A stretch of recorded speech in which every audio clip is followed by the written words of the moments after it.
بسم اللہ الرحمن الرحیم۔ ولادت رسول اور آپ صلی اللہ علیہ وسلم کا بچپن۔ عرب ایک ملک ہے، اس کے ایک شہر کا نام مکہ ہے۔ یہاں خدا کے نبی حضرت ابراہیم علیہ السلام نے خدا کی عبادت کے لیے ایک گھر بنایا تھا، اسے کعبہ کہتے ہیں۔ مسلمان حج کرنے کے لیے یہیں جاتے ہیں اور نماز بھی اسی کی طرف منہ کر کے پڑھتے ہیں۔ مکہ میں حضرت ابراہیم علیہ السلام کے بیٹے حضرت اسماعیل علیہ السلام کی اولاد آباد تھی۔ ان کے کئی قبیلے تھے، جن میں ایک قبیلہ قریش بہت مشہور تھا۔ قریش کا ایک خاندان بنو ہاشم کہلاتا تھا۔ اس کے سردار عبد المطلب تھے۔ یہ کعبہ کی دیکھ بھال کرتے تھے، اس لیے لوگ ان کی بہت عزت کرتے تھے۔ عبد المطلب کے ایک بیٹے عبداللہ تھے، ان کی بیوی کا نام آمنہ تھا۔ انہی بی بی آمنہ کے یہاں ہمارے پیارے نبی حضرت محمد مصطفیٰ صلی اللہ علیہ وسلم کی پیدائش ہوئی۔ 9 یا 12 ربیع الاول مطابق 20 اپریل 571 عیسوی دن پیر صبح صادق کے وقت ہمارے پیارے نبی حضرت محمد مصطفیٰ صلی اللہ علیہ وسلم اس دنیا میں تشریف لائے۔ آپ کی پیدائش پر آسمان و زمین جھوم اٹھے۔ جب آپ پیدا ہوئے، اس دور میں عرب کی سرزمین پر چاروں اور کفر کا عالم تھا۔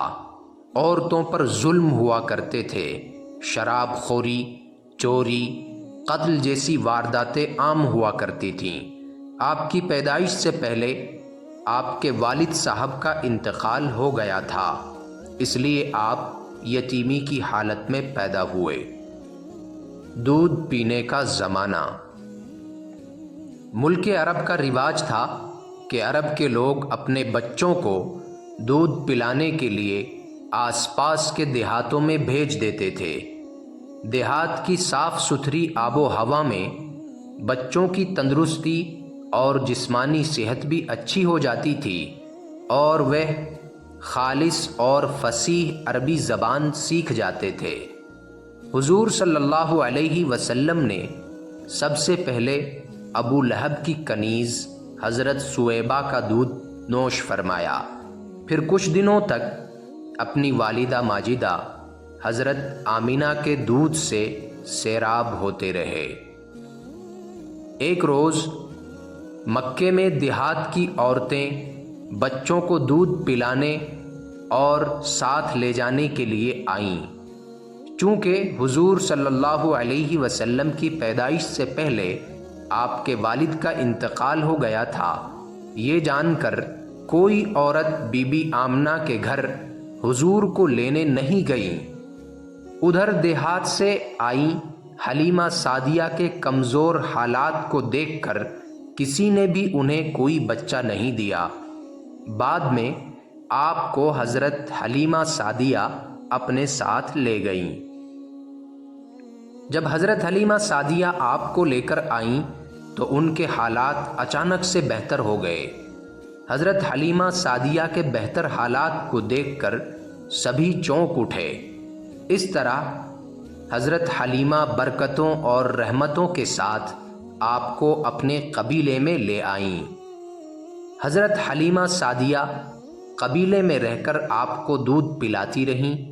آپ صلی اللہ علیہ وسلم نے 2 سال تک حضرت حلیمہ سعدیہ کا دودھ پیا۔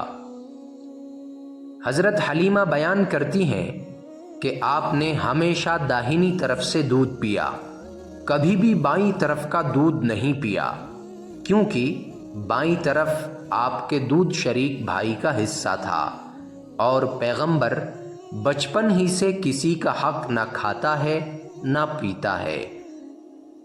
آپ تقریباً 5 سال تک حضرت حلیمہ سعدیہ کے پاس رہے۔ جب آپ چلنے پھرنے کے قابل ہوئے تو ضد کر کے حضرت حلیمہ سعدیہ کی بکریاں چرایا کرتے تھے۔ آپ صلی اللہ علیہ وسلم کے اخلاق بچپن ہی سے نرالے تھے۔ آپ کی عادتیں بڑی پیاری تھیں۔ کبھی بھی آپ بچوں کے ساتھ لڑتے جھگڑتے نہیں تھے، نہ ہی بچوں کی طرح کسی چیز کے لیے مچلتے اور ضد کرتے تھے، بلکہ کھانے میں جو ہوتا تھا چپ چاپ اسے کھا لیتے اور ہمیشہ خوش رہتے۔ بچوں کی طرح بات بات پر منہ نہیں بناتے تھے۔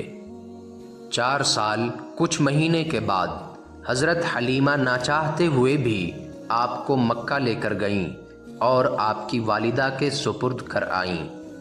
بیوی آمنہ نے جب اپنے بچے کو دیکھا تو بہت خوش ہوئیں، اور کیوں نہ ہوتیں، آپ صلی اللہ علیہ وسلم تھے ہی اتنے حسین اور خوبصورت کہ نظر آپ کے چہرے سے ہٹتی ہی نہیں تھی، اور دیکھنے والا آپ کو دیکھتا ہی رہ جاتا تھا۔ حضرت آمنہ تو آخر آپ کی ماں تھیں۔ حضرت آمنہ کی وفات۔ حضور اقدس صلی اللہ علیہ وسلم کی عمر شریف جب 6 برس کی ہو گئی تو آپ کی والدہ ماجدہ حضرت آمنہ آپ کو ساتھ لے کر مدینہ منورہ آپ کے ننیحال لے گئیں تاکہ وہ لوگ آپ صلی اللہ علیہ وسلم کو دیکھ لیں۔ مقصد یہ بھی تھا کہ رشتہ داروں سے ملاقات ہو جائے اور حضرت آمنہ اپنے محبوب شوہر کی قبر کی زیارت کر لیں۔ حضرت آمنہ یہاں تقریباً 1 مہینہ ٹھہریں۔ اسی دوران حضور صلی اللہ علیہ وسلم نے مدینے میں ایک تالاب میں تیرنا سیکھا۔ مدینے سے واپسی پر ابوا نامی گاؤں میں حضرت بی بی آمنہ کی وفات ہو گئی اور آپ کو وہیں پر دفنا دیا گیا۔ آپ کے والد ماجد کا سایہ تو ولادت سے پہلے ہی اٹھ چکا تھا، اب والدہ ماجدہ کا ہاتھ بھی آپ کے سر سے اٹھ گیا۔